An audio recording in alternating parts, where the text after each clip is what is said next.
Doctor, I guess just give me your reflections, so to speak, at least on the president at this point. What we know, he is symptomatic. They say mild symptoms. Anything we can draw from that at this point? Well, you can conclude he's infected for sure because he has symptoms as well as a positive test. And he was probably infectious prior to the time that this diagnosis was made. So there would be concerns about everybody who was part of his party. They should be isolated. They should be tested continuously. I was ill with this in March, in the middle of the month. And I have to say that the dodgiest time is not at the outset.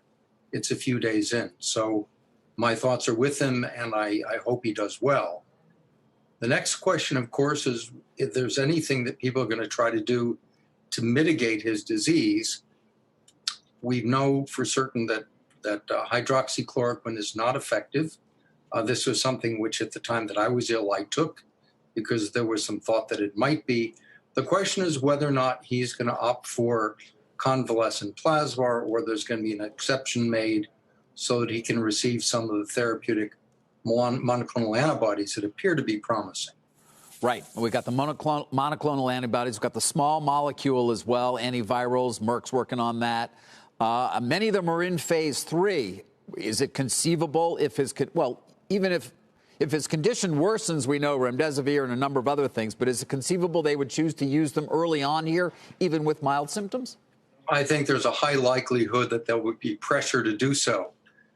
One can now get some of these products through compassionate use, and given that he's the leader of the free world, there's going to be an enormous amount of pressure to do this.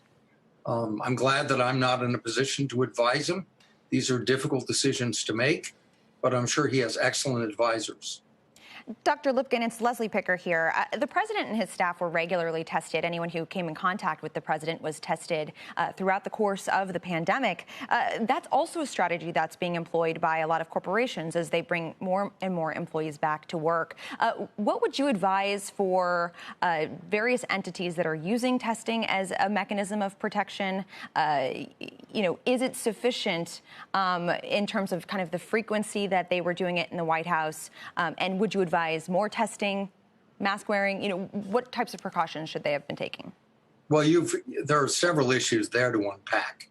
And I would say that irrespective of whether or not you're doing frequent testing, and I'm an advocate of that, one should use the belt and suspenders approach.